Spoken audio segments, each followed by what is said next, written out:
Welcome everyone to the infrastructure meeting for the 5th of November. We are on live stream, and welcome to those who are joining on live stream. We've got a quorum, and so a couple of things. Apologies. Firstly, I've got one from Councillor Kett and Reverend Cook, and noting Councillor Bond and Councillor Stewart need to be away for a prior engagement at 4:30 and 4:45. So could I have someone move and second those apologies? Thanks, Leslie. Seconded Alan. All those in favour? Aye. Against, carried. So one change to the agenda I want to make, just with item 8 around the primary infrastructure consenting program. Given council meeting last week and the decision to have a workshop on the 25th of November, we will only address the alternative water supply and Clifton wastewater consents as part of item 8 and leave the residual there, because it's been superseded by the decision with the workshop. So that's the only change we're making there. Declarations of interest. Sorry, I don't have a declaration of interest, but I'm trying to understand what you've just said about the item about the Bluff wastewater. Yeah. Considering it's a status report on the project, and it's really So if you read through it, I appreciate Councillor Pottinger, you weren't at the council meeting. What we decided at the council meeting last week was that we would have a workshop on the 25th, and so that workshop addresses a lot of the things within that paper and also what was discussed at council. So, but we've got this is part of projects. This is a infrastructure and projects committee, isn't it? That's what we're doing today. So yeah. So that is no. That's what I've decided to do today. Okay. So that's where we're leaving it. Okay. Can we still make comment on it? No, not on that part of the paper. Not on that part of the paper. No. And what about the risk aspect as listed in the project? Because that will be with resetting on the 25th.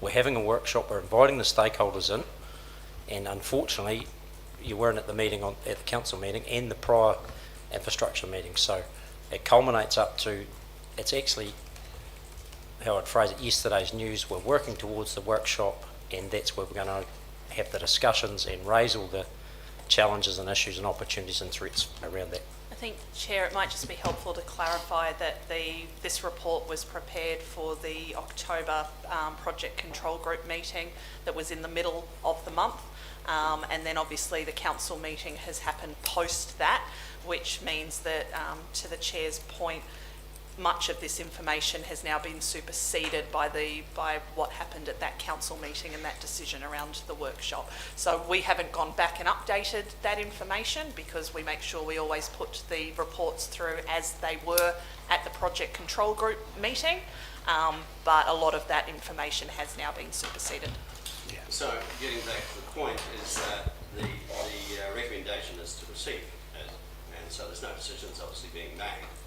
But obviously, you've been away. Yeah, well, we're leaving it. We're not going with it. So that's, if you want to have input into it, then the 25th is the next opportunity for it. 25th of which month? November. And is it a workshop or a meeting? It's a workshop. I think the invites for that haven't gone out yet, but they will be coming out shortly. Well, that's proposed dates for it. Okay, no, that's cool. Obviously, there's other means to discuss it. Yeah, thank you.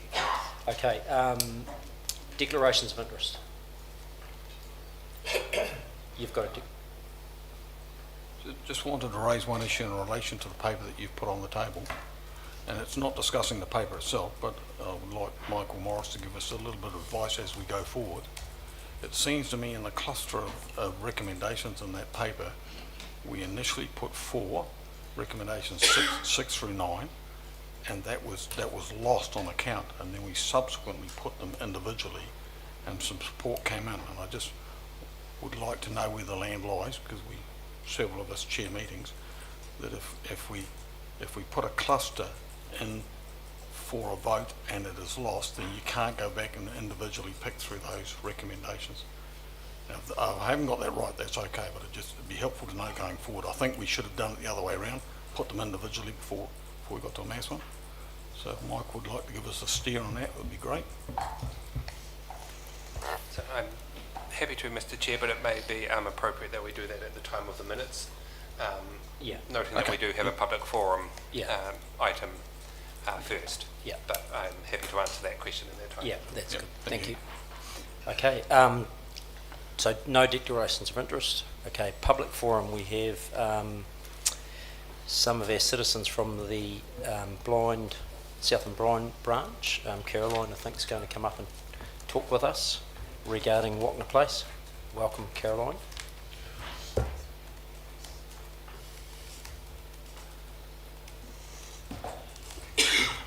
Kia ora, can you hear me? Yes, we can. I can talk loud. Good work. Kia ora, I'm Carolyn Weston, the Sorry. Blind Citizens, and representing blind citizens, but also other aspects of blind community in Invercargill. I have 3 issues of safety. The first one is regarding Wapna Place. Earlier this year, I think around about February, March, I presented a submission to council regarding your long-term annual plan, and now I see that the project is underway about Wapna Place. And at the meeting, I remember Councillor Tom was chairing that meeting, and he did say that you would get back to blind citizens about our safety issues regarding the buses going through a driveway from the hotel to D Street, where the Wapna Place has been. And I presume now that the project's underway, it'll be under the Infrastructure Committee. So I just want to know what your time frame is to contact blind citizens, because we do need to know what's going on, because we do want to be contacted and consulted about some issues regarding buses, and there could be some things happening overseas with the World Blind Union, know about different things to do with vehicles, electrical vehicles, and different noises they can make and stuff like that. But unless someone comes and talks to us and we know when they want to come, like if it's going to be this month, next month, 6 months' time, it would be handy to actually know that. So that's my first issue. The second issue is to do with blind citizens, and our blind community as whole have been concerned about the increase in the number of vehicles on the roads in Invercargill, and we are really concerned about the lack of pedestrian crossings and lights that the lights that go, you know, with the buzzers and the deaf-blind tactile things, to make sure that they are working properly. And I know that we're supposed to contact council if we do find one not going properly, but there does seem to be a concern that, especially with the tactile indicator, that some people are just pushing the the button down with their hand or kicking it or something instead of pressing it with their fingers. And we understand that could be an issue for council with regards to the maintaining it properly. But certainly I know Hannah Pascoe was here recently talking to council about having some more pedestrian crossings around. I recall years ago avoiding crossing the road at roundabouts. There's no way I would cross the road at the roundabout. There's cars coming from all directions. But you have more roundabouts now and less pedestrian crossings. Pedestrians are more safer on pedestrian crossings. Roundabouts are good for cars if the drivers know how to work them, and pedestrian crossings are good for pedestrians. We're supposed to be getting out and walking more if we can, or cycling and that, but unless you actually encourage people to walk and cycle, people won't do that. They'll stay in their cars. And the last issue I have to talk to you about is something that came up earlier in the year as well. And we did have a walkabout with some of the council staff and management. And there was a grave concern about people having to load and unload from wheelchair taxis. Now, I don't think people realise until you actually experience what it's like to ride in a wheelchair taxi and what it's like to get in and out. Recently, I had an accident and I couldn't walk and I couldn't transfer from my wheelchair into the car, so I had to use wheelchair taxis for a few weeks. And it's quite scary, especially when you can't see what's around you, and it's quite scary to get in and out of a wheelchair taxi. Now, one of the issues we did have was we went to the Invercargill shopping centre and just, along the road. And when I rang up for a wheelchair taxi, that was fine, but they couldn't pick us up from the door we were waiting at. We had to walk along, my husband had to push me along S Street into the driveway, which is where the Calvin Hotel stops, and there's a driveway, and where the old newspaper office used to be, and now there's shops. So we had to go up there and wait there for the wheelchair taxi. Now, I do know that you've got some good bus stops there outside the, I'm going to call it the mall. However, I don't know where you have a taxi stand, an adequate taxi stand near the mall that people can use, and it's something I think you need to look at. The other thing, of course, at one stage we were told there was going to be a pilot or trial on where wheelchair taxis could load and unload. There was going to be 4 spots, and all of a sudden it disappeared. Where's it gone, people? Where's it gone? It's really important that people feel safe. Not only is it going to be the disabled person and the taxi driver, it could also be someone else who's driving a car and bang into it or something like that. It is really dangerous, and I don't know why you need more consultation. We've already told you this is so important for people's safety. Don't you have a health and safety policy here for the Invercargill? If you do, for goodness sake, abide by it. I want to be safe. These people behind me want to be safe. You will, sorry, that's what happens when you can't see. You will want to be safe. Let us all be safe. Let's have the trial. The trial may only last, 6 weeks? It's not a big, long time. You're not going to be like the Ministry of Health and have a trial that works for about 6 years, I hope. Have a one that's just short and see how things go. 4 areas in the city for people to trial and taxis, and it doesn't have to be just for taxis. It could be for independent people who want to load and unload and load their disabled person into their wheelchair accessible vehicle. We have a lady that just lives near us, and her vehicle has a ramp in it, and she cannot put her husband and bring him to town because there's nowhere for her to load and upload him, and nowhere safe for her. If she was able to bring him into town and give him somewhere that she could load him off and go and park the vehicle, I'm sure she would bring him to town. The poor man is sitting at home and he's not really going out very often. I think that's so sad. He's not that old. He's only probably in his 60s or early 70s, and he shouldn't have to stay at home because he's nowhere for his wife to load him off the wheelchair vehicle and load him back on. And I think you really need to pull your hands out or your feet or whatever and start doing what you said you were going to do and hold this wheelchair vehicle pilot, and it just needs to be 6 months, no longer than 3 months. Then you analyse and see what the pros and cons are. then you can make the decision. You cannot make a firm decision until you have the trial. Thank you.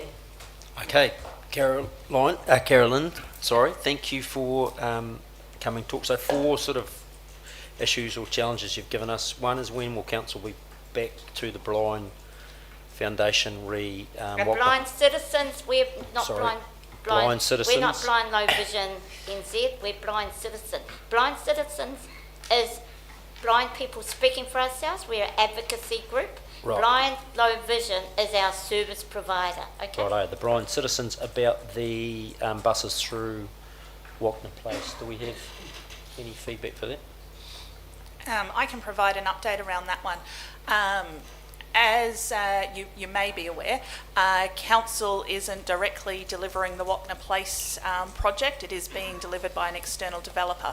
However, Council has an obligation to ensure that in the developer going ahead with that project, that they meet Council's requirements to make sure that that space essentially meets our requirements, both from things like SEPTED, accessibility, and also ongoing maintenance. There's a governance group that we have set up with the developer.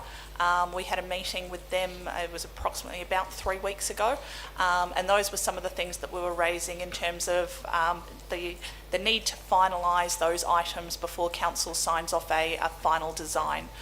So I can't advise you when they may be making contact, but I can advise you that it is documented in their expectations that they do touch base with accessibility and essentially also get a technical safety report as well around that area. Okay.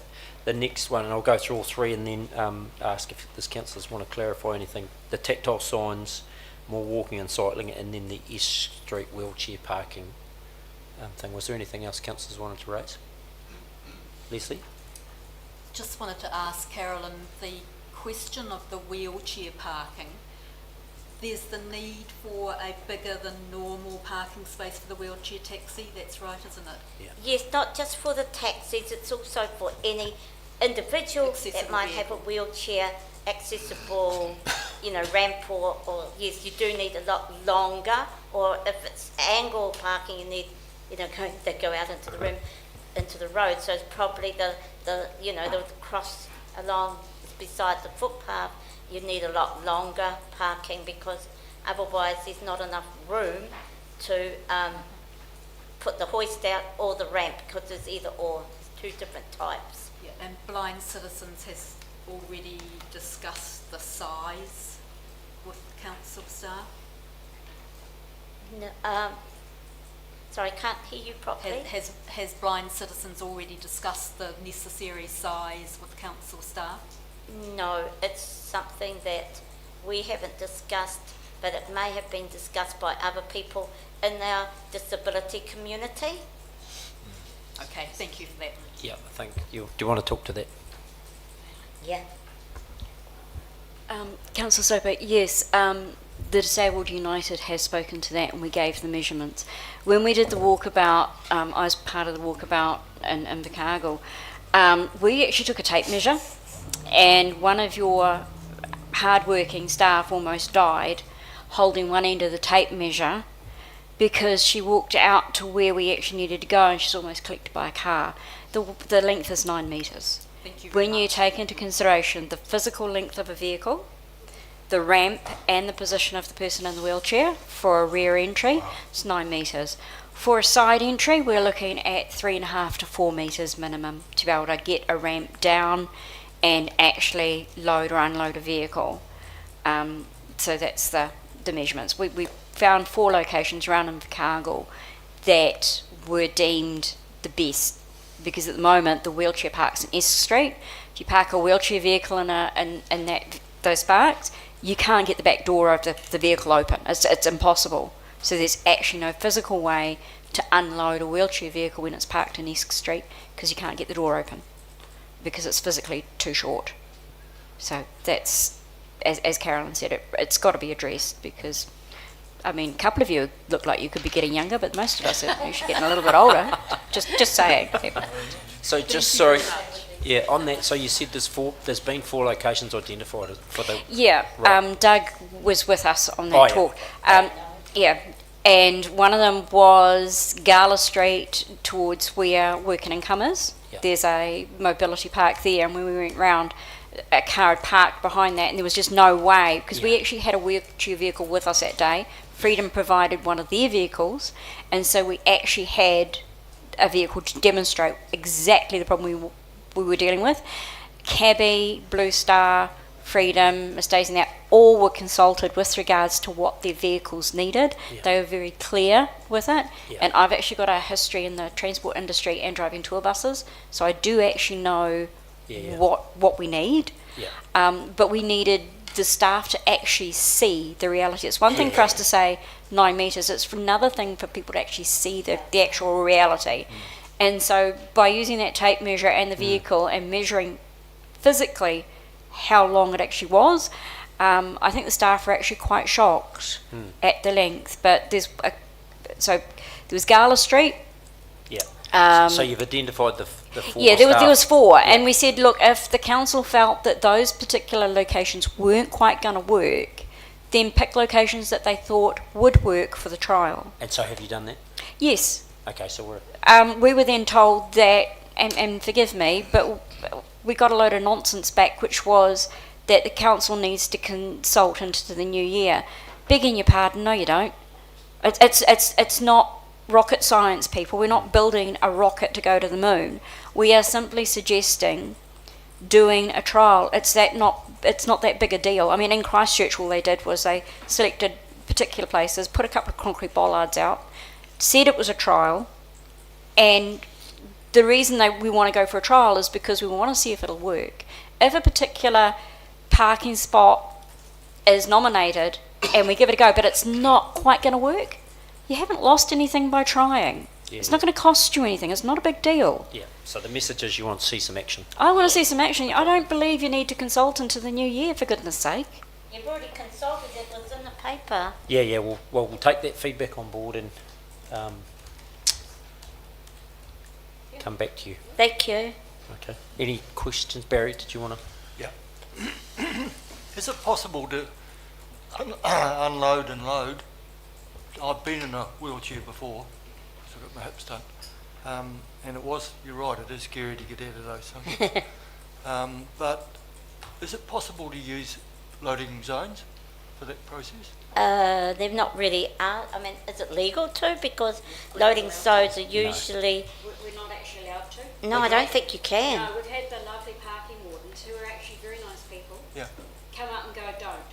Because courier vans, Yeah, delivery yeah. trucks, they want Yeah. to use it. Yeah. And I might look rather enviously at a loading zone thinking, oh, you're a beautiful length, I want to use you. But I can't, because it is a loading zone. And although we are unloading and loading, we're not talking about parking, sitting and parking, we're Yeah. talking, but we're not allowed to, because, and fair enough, it is a loading zone, it's Yeah. 5 minutes. Yeah. So if we've got a wheelchair, and we've had this, where we've parked on the loading zone and we've probably been told, Yeah.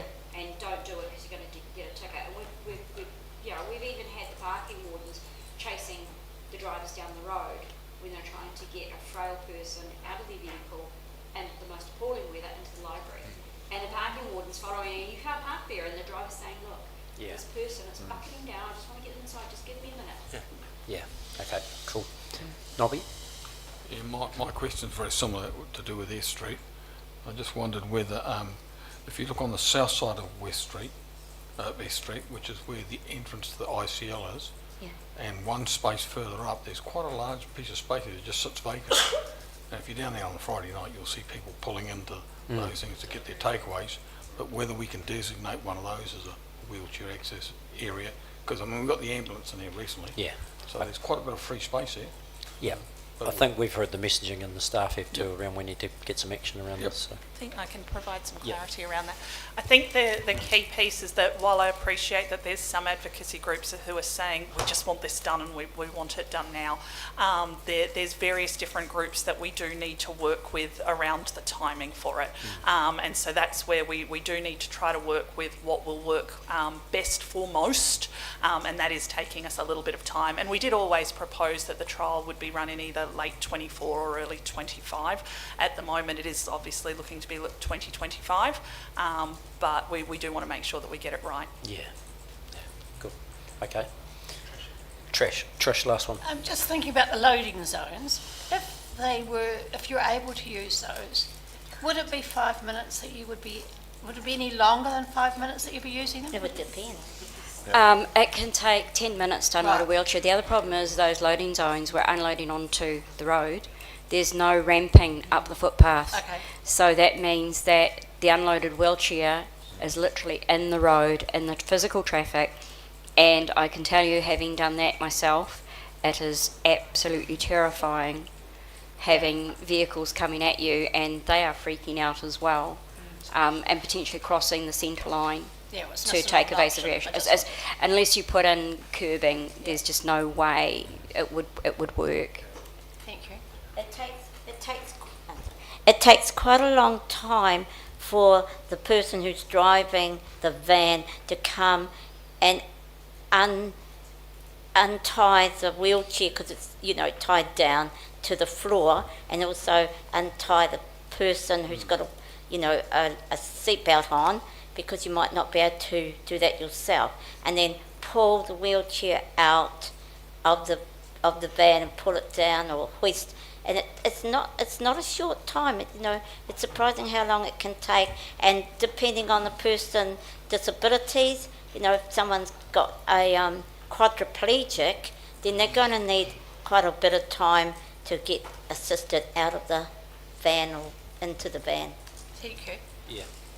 No, look, thank you very much for coming along, and it's always valuable feedback we get from our residents, but particularly, the people with special needs in our community. So thank you very much. Thank you.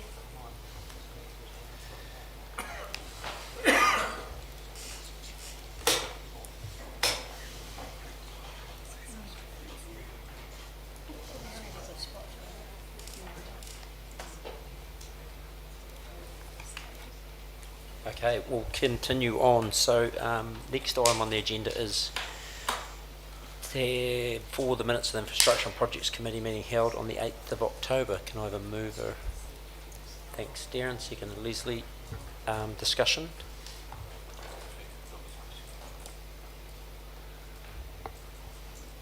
Mayor Clark, did you want to raise your question? Sorry, Yeah. I was just making sure it was the right meeting you're referring to. Yeah. Can you talk up close to your mic, please? Yep, so that's just as a reference on page 12 through 15 or 16 in that report. So that's page 12 of board books. I got a bit confused about our voting pattern there, and I'm not saying anybody's right and wrong, but just like to know how we deal with this situation again in the future. So on page 12 we had some recommendations put to us. Recommends to council 6, 7 and 8, and we inserted number 9, which was some clarification on why we were opposed to, had a preference for 1F over 1G. And that was okay when we had them then. We did the substantive motion became, so that was 6, 7, 8 and 9. And that was actually lost. And then we went a bit further down the page to readdressing those 4 recommendations individually.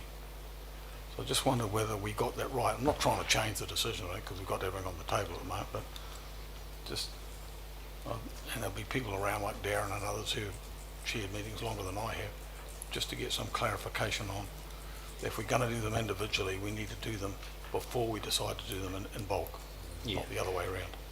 Yeah, and thank you, Mayor Clark. And so, yeah, the minutes are, from our viewpoint, staff viewpoint, an accurate record of what happened on that day. It was quite a dynamic situation. Sure.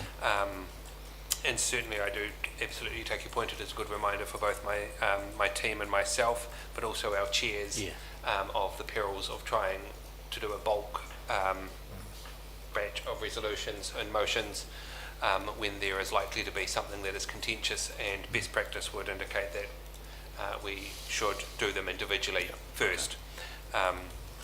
In this case, just noting in standing orders, under Standing Order 24.9, where a motion is lost, where it's a substantive motion and providing direction with the consent of a chair, an additional motion can be put to enable clarity to be given to staff. So I'm not saying that's what happened at this occasion, but that understanding orders is allowed, but it is at the chair's discretion as to whether an additional motion can be put, which can be the same or substantially similar to that had just been lost. But of course, the chair's discretion then becomes quite important, because you can't have motions that are lost, rephrased and put back up to be defeated again. That becomes a cycle that no one wants to be involved in. That's okay. Thank you for that. Is that clarified? Barry? Yeah, just a bit of clarification on that number 9 on there, of who moved it, who seconded it. I did bring it up in the last meeting. Has anyone checked that? Thank you. Through you, Mr. Chair, I can confirm that we did check that. That was correct. Councillor Crackett did second it. She seconded it for the sole purpose of being able to speak to that that's right. motion. Yep. Okay. Okay. Righty-ho. Ringy. Just going back to what the Mayor was talking about taking bulk recommendations. The time I've been on council, it's always been best practice to do them individually, and wherever we've done bulk ones, we've always got into trouble, regardless of how significant they were. And it's always been my outlook on chairing is that they are done individually, and you just work through it, and it doesn't come back to haunt you. Yeah, no, thank you for that feedback. Okay, so we've got to move. Oh, sorry, Leslie. And then Alex, did you want? Yep. Just a minor point on page 10, and it doesn't change the voting record, but at the top of the page, the original page 10, resolution 9, This is page. the count is 7 in favour and 6 against. Yeah. It's been recorded as 5, so it Yeah. just needs that minor alteration. That's page 10 of the report. Page 10 of the report. Yep. Thank you. Thank you, Alex. Am I right by saying, and picking up on what the Mayor has raised, that we would have only encountered an issue with the way that the votes are recorded at the moment if there was an amendment to the substantive motion that was a direct negative of what was put forward first? Correct. Yeah, cool. Thank you. Right, good. Good clarification. Okay. No more questions? All those in favour? Aye. Against? Carried. Minutes of the Extraordinary Infrastructure and Projects Committee held on the 29th of October. Very expeditious, happy to move the recommendation that is received. Thank you. Second it. Barry, any discussion? There being none, all those in favour? Aye. Against? Carried. Item 6, temporary road closures. I might actually move to the end because I'll be presenting the next 3 Okay. items, so Righty-ho. it'll be helpful Cool. if I do that. Have a safe trip.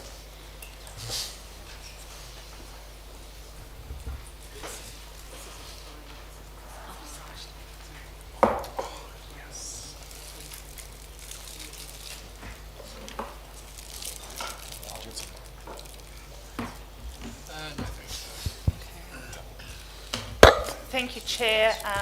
Apologies, Doug would normally be leading this one, but he's had an unexpected absence, so bear with me. Essentially, this is the temporary road closure as a result of the Great South Christmas market that will take place on Esk Street on the 7th of December. Happy to take any questions on the proposed closure. Mayor Clark. Yeah, just one issue that I've raised before, and I know this is managed through Great South, but it just seems we have a reasonably high level of traffic safety cost in these road closures. So it seems to me that at the prescribed time, somebody puts a few cones out at one end of the street, puts a few cones out the other end of the street, and then they sit around and wait for the end to come up and they take the cars back, and I understand the cost's about 2,500. So somebody's wearing that, I presume it's us or us via Great South. I just wonder whether there's a better way that we can manage that cost, whether we have somebody internally that might be able to do it. I think the part of the difficulty that we have for Esk Street is that closing the access to Esk Street means closing the access at the State Highway, which means we can't wait for vehicles to get into Esk Street because there's then nowhere for them to go.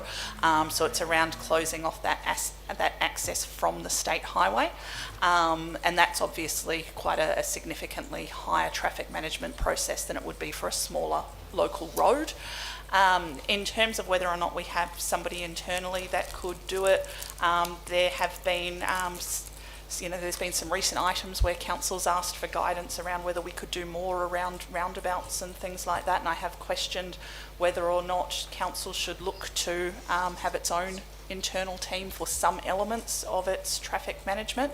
But it's quite a specific skill set that we would have to have. You have to have vehicles that are associated with doing that work to make sure that you're doing it in a safe way.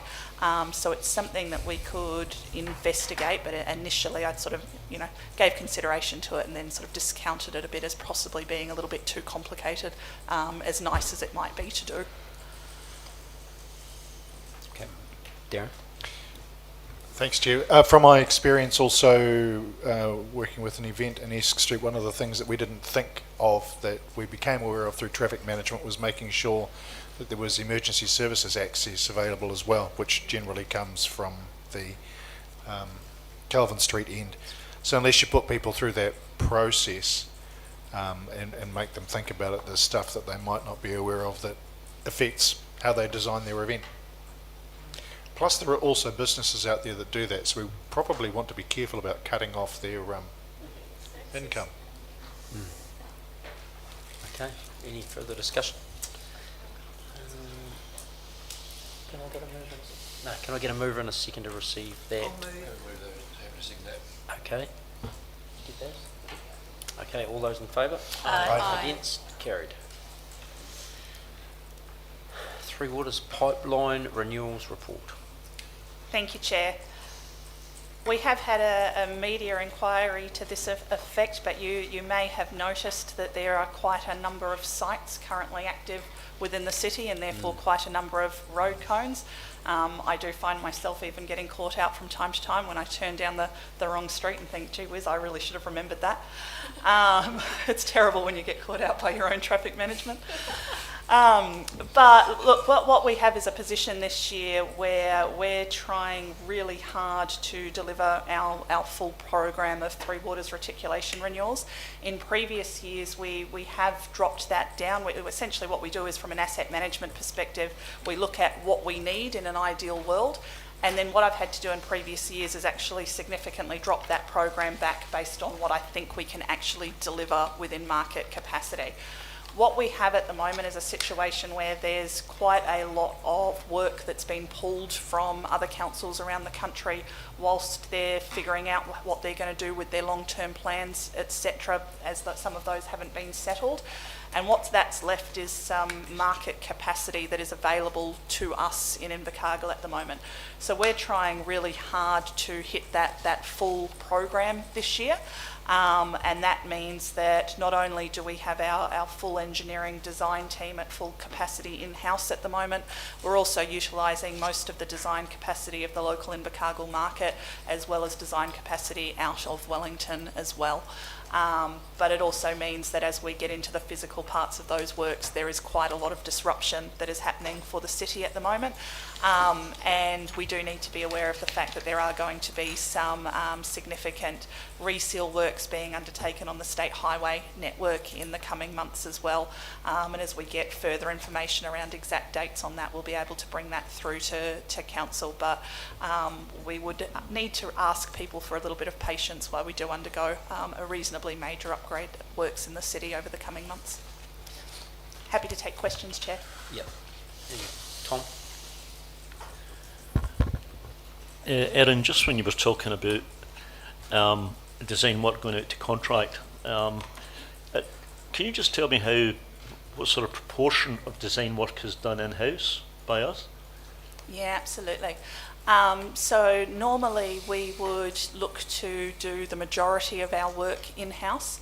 At the moment, because we've got a reasonably key vacancy in our senior design team, and because the program is so much bigger, I'd need to double check it with the manager, but I would tend to suggest it's probably about half and half at the moment, being internally designed versus what we've got happening externally.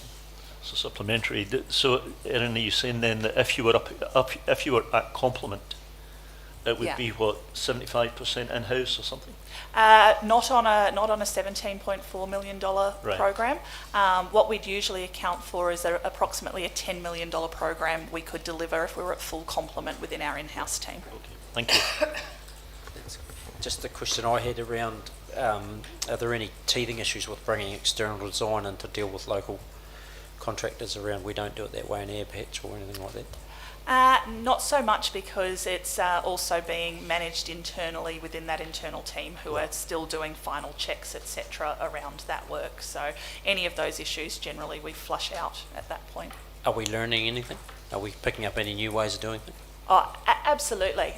Look, our engineering service design team, I think, is one that's a really nice example of bringing new skills and young people into the industry.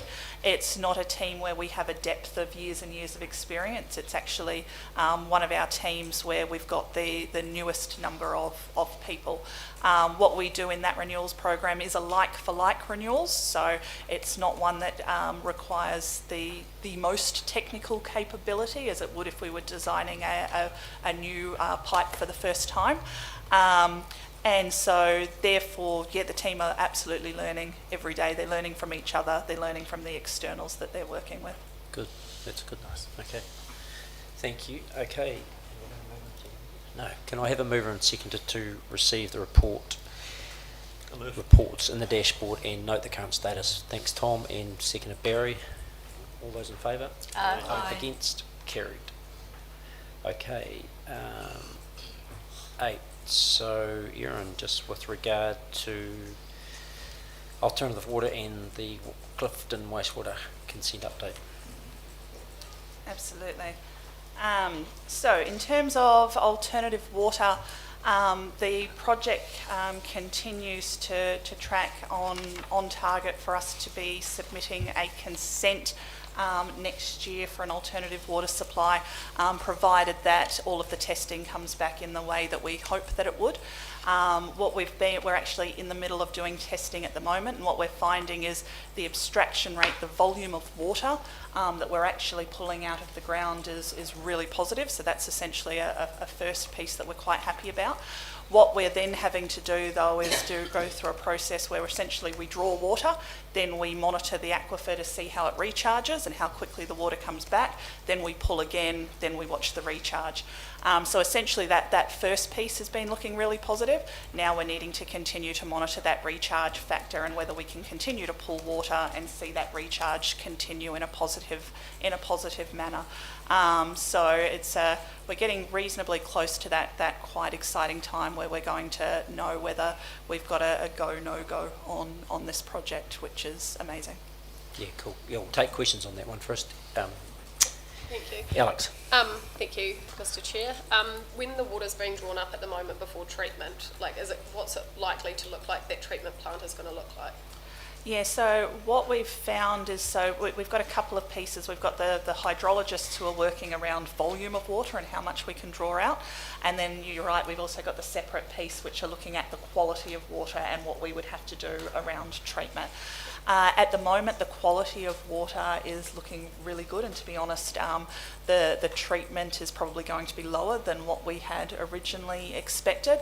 What we do need to, what is creating a bit of a concern for us, though, is we do have now some bores that have been put in within that area, within the same aquifer, and so we need to always make sure that we're treating the water to deal with any risk of contamination from other people who are also accessing that aquifer at the same time. So while the water's currently looking really good, we need to make sure that we do protect against any unforeseen contamination events. And my follow-up question to that was the treatment plant included in the data given for the Morrison Low report? In terms of the financial costs. So what we've got at the moment in the long-term plan, and it was the commentary in the long-term plan, but I'll just make sure that everybody's aware of it, is that we've got initially when this project started, it started as an emergency supply only. What we found though was that we've got these constraints, particularly on the southern side of the network through the Bluff, where the majority of our economic development is happening. And so we've got this separate challenge around how do we address water supply to the south of the city. Now, that's not necessarily about the volume that we can draw out of the Branksholme plant. It's about how we actually get that water around throughout the network, the size of the pipe, the size of the pumps, etc., to the southern side of the network. So we switched this to an investigation to go potentially, rather than increasing the pipe size all around the network, potentially this should become an alternative water supply, and that we want to be able to explore whether that's a better way of doing it. So what we currently have in the plan is sufficient budget for about the halfway mark between the two. We didn't put in the full amount of money for the full supply, but we haven't left it as just an emergency supply only, and those figures have gone through to Morrison Low. So what we may find is that it may become a staged approach over time.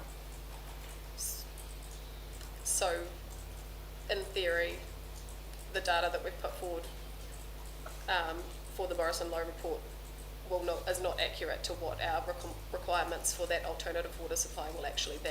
It meets the emergency supply requirements that we want for our legislative compliance. Yeah. How quickly we bring on additional capacity for the city, that would be the question mark of whether we want to accelerate that investment. Okay. What's the point there, Alex? My point really is that if we make a decision to go for the alternative water supply and its total capacity for the network required or the infrastructure required, then the data that we've got for the financials in the Morrison Low report and the modelling of where we would sit on our own based on if we were in the shared service, regional shared service, is incorrect. Because if we need more infrastructure, that's obviously going to pump up our financials. So it means we can't reliably make decisions to opt in regionally or not if the data in the Morrison Low report isn't accurate. So I'm happy to talk to that, Yeah, Alex. What we've got in the long-term plan is a long-term plan that's largely focused around our legislative compliance and what we must do. Yeah. There were some questions during the long-term plan presentation around providing additional capacity and were we happy with where that sat, because it was out quite a way and we made the decision to leave that where it was. What I do want to do as part of bringing back the Invercargill's decision journey on what we should do is essentially to give the status quo as well as any potential alternative models that we may look at, but also a model around there's a whole lot of things that we might like to do as well. And what would it look like if we wanted to do those also? And that's not necessarily, I don't want to be crazy with an unconstrained wish list, but essentially what we'll do is we'll risk score that and we'll say based on the risk score, these are the things that we might recommend bringing in, and this is what the financials would look like in that instance. Now, I don't think it's going to be so drastic as to suddenly make Invercargill's entity line go up massively into that space. It just means that, to be honest, I think when we're looking at how we deal with it alone, that may have an impact on those decisions. Yeah, and that's, I guess, what I really wanted to address. Thank you. So Michael, did you want to add to that? Yes, thank you. Through yourself, Chair, I just wanted to highlight something because the Morrison Low report is out there, of course, publicly from that perspective now, and the councillors have all got a copy in relation to that. What I will say about the modelling, don't rely on accuracy in relation to a modelling scenario. The numbers that go into it will be wrong as soon as we've got them in there. And this was the key message in relation to the Morrison Low, look at where it's positioned in relation to overall scales for each individual council from that perspective. If we move, the whole model moves. Just to be clear on that, and therefore our position within that model stays about the same. Yeah. So you need to be clear about that, and Morrison Low made that same comment in relation to it. Look at the scale side of it in relation to it, not the numbers, direct numbers sitting behind it.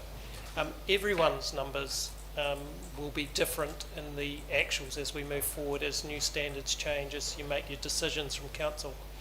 But the position that each council sits from a scale position is about where they believe it looks like being based on all the assumptions they've made. They've made a number of assumptions, and with all the numbers across, I can't comment whether they increased our numbers in relation to the additional water. That will be in the detail in the background of the model. What I can say is look at where the rough positions are. But if we move, everyone moves. Slightly. Okay, thank you for clarifying. I've got a list here, so Tom, then Rangi, then Ria, then Mayor Clark. So 2 questions, if I may.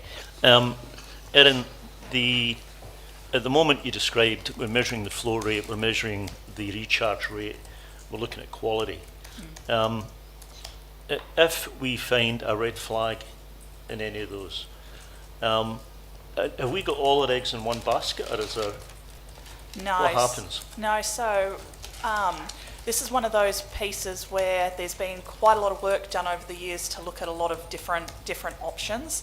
But one of the things that we found was that it had never really been consolidated into one space, one business case that really judged the options against each other. There was a lot of really good staff intelligence in it, but we sort of hadn't brought it together into one place. So as part of the process that we've been going through, we've put a business case process over the top of this to basically go, let's have another quick look at this and make sure that this definitely stacks up as the right option. And exactly to your point, if this option doesn't get up, what's our plan B? And so there is a business case that sits behind this, that this is currently the preferred option of, but there is a short list of options that sits behind it, something that I'm more than happy to bring back to council if council would like to explore it more. But it involves everything from additional water storage up at the Branksholme plant to whether water's pulled out of the Mataura River. We've even looked at piping water out of Fiordland, but some of those options become extremely expensive. So this is still by far and away the cheapest option available to us, and not only the cheapest option, but we also think the most reliable option for us. So the second Yes. question. Yep. I might be completely wrong in this here, and I'm drawing this somewhere from my long distant memory, but is it the case that if the water has been in the reservoir under the ground for more than a certain amount of time, you don't have to treat it at all? My recollection is it's a year or something, or 2 years, or I'm not saying that we wouldn't still treat it, but isn't there some rule of thumb like that? I'm not a drinking water expert, but what I would say is I think the drinking water experts would say that that's the argument that Christchurch tried to run around secure supplies, and similarly what they thought they had and why they weren't treating in Havelock North prior to that, around thinking that they met those requirements around age of the water and secure supply. I think what we're finding now is that there's no way to be 100% sure that you don't have contamination into that supply. The other piece as well is that I forget the exact stats, but a significant portion of the contamination from a water supply actually comes once it's in the reticulation as well. So we also need to make sure that we're obviously protecting throughout the network as well as at that point of source. Okay, thank you. Okay, thank you. Rangi. Thanks, Chair. My question's around the current testing status of what we draw out of the Ariti now. I remember it was the emergency supply, not an alternative supply, was created. We had 3 La Nina weather patterns in a row, and things were incredibly dry. We had restrictions put on us for what we could draw. And so what is the Ariti tracking like now? What's the upstream contamination like? What are the volumes like? So what is the pressure on an emergency supply? Because obviously, human nature is to panic straight away once we've seen no rain for a long time. But obviously, apparently it has been raining. So where do we sit on how the Ariti is performing? We haven't received anything formal from Environment Southland around the performance of the Ariti. But I guess one of the things that I'd say is that this year, for the first time, we've had a cyanobacteria outbreak in the Ariti. So that's a significant change for us in this part of the world. Look, I think there's the piece around the drought patterns and what that may mean for a water supply. I think what I would hark back to is the fact that we are required as part of legislation to prepare and lodge water safety plans. And one of the actions that we have out of our water safety plan is to explore and deliver a secondary supply for the city. As we started. Yeah.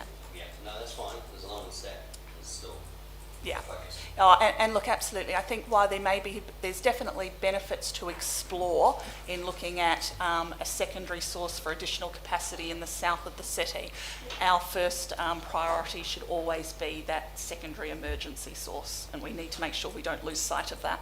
Because if you talked previously about commercial use down in Ararua and everything, Yeah. now that would be solved by charging for the water. That's right. I mean, if industry wants water, it has to pay for it.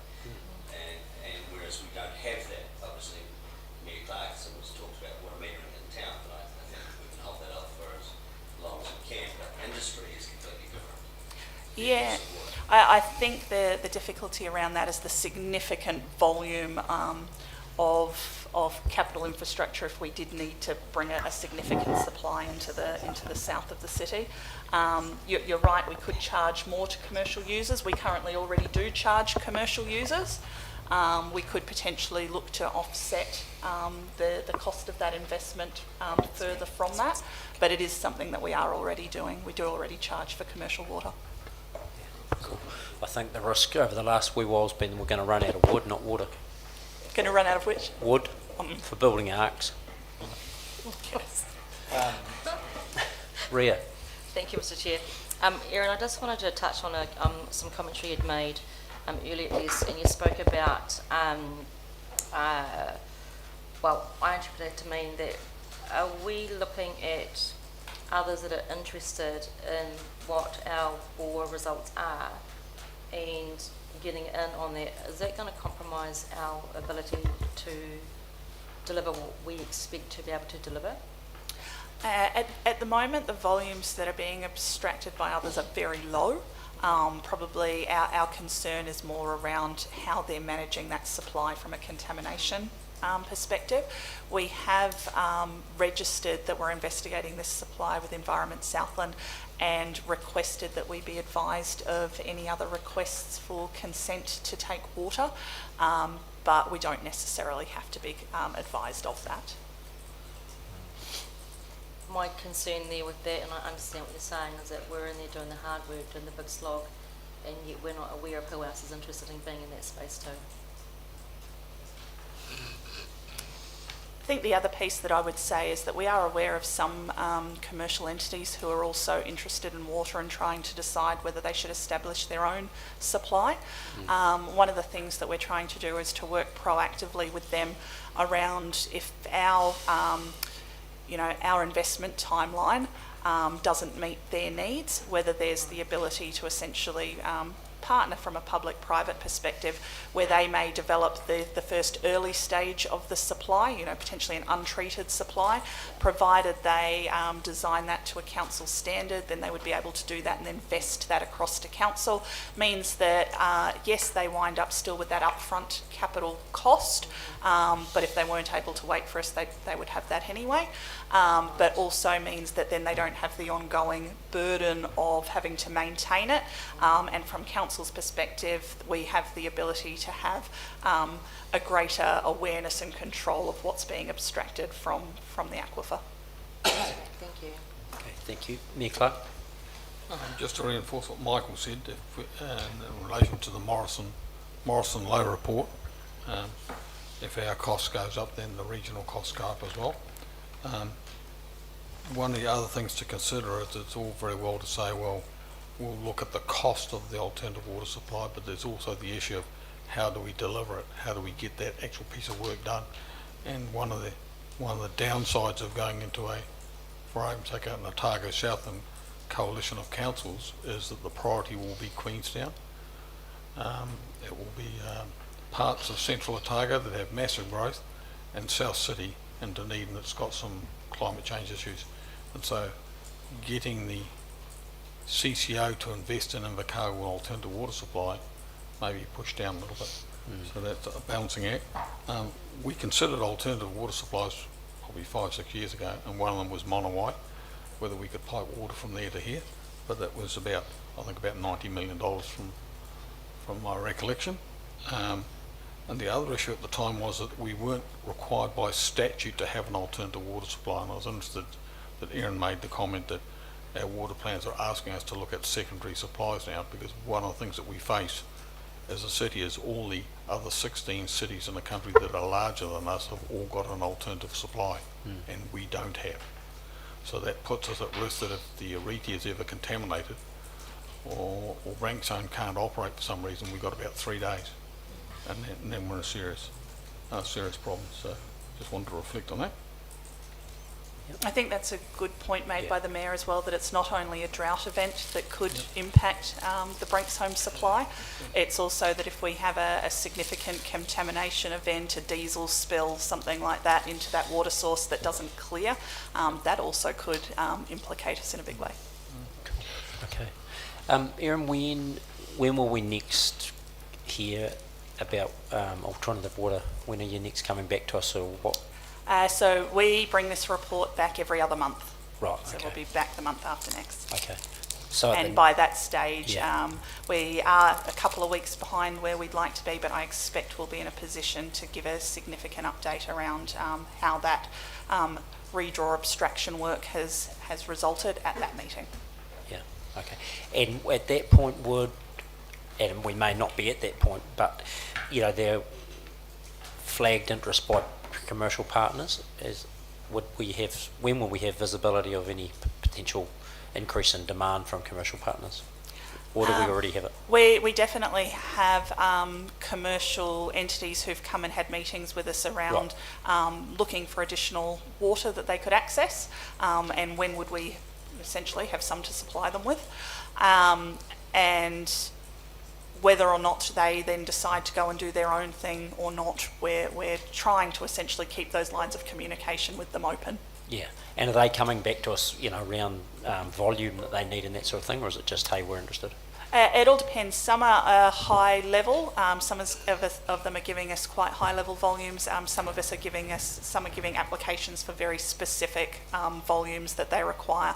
And we do have some small amount of capacity still available in the south of the city, which we are talking to some about having access to at the moment. We're currently working on modelling for that.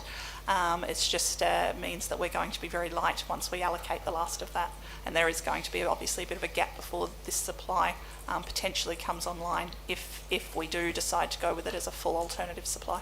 Yeah, cool. Okay, thank you. The second part of the agenda around the Clifton wastewater? Yeah, and the Clifton wastewater piece is simply around the fact that we're in, information sharing mode on Clifton at the moment.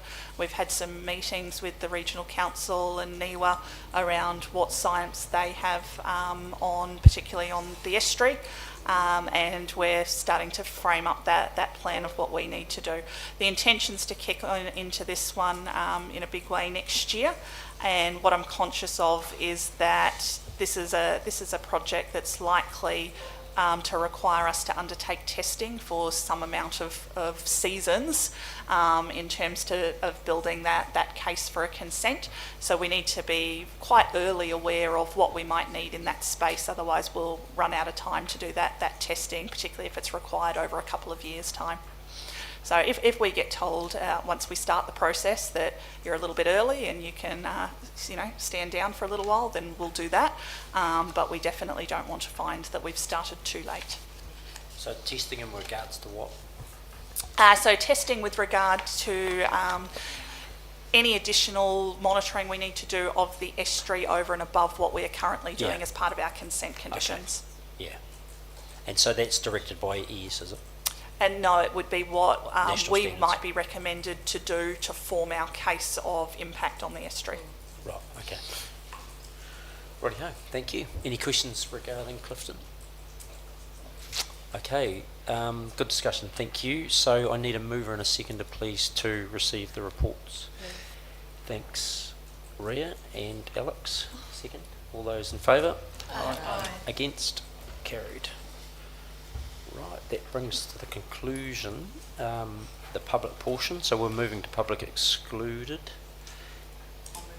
Thanks, Leslie, and seconded Darren. All those in favour? Aye. Against? Carried.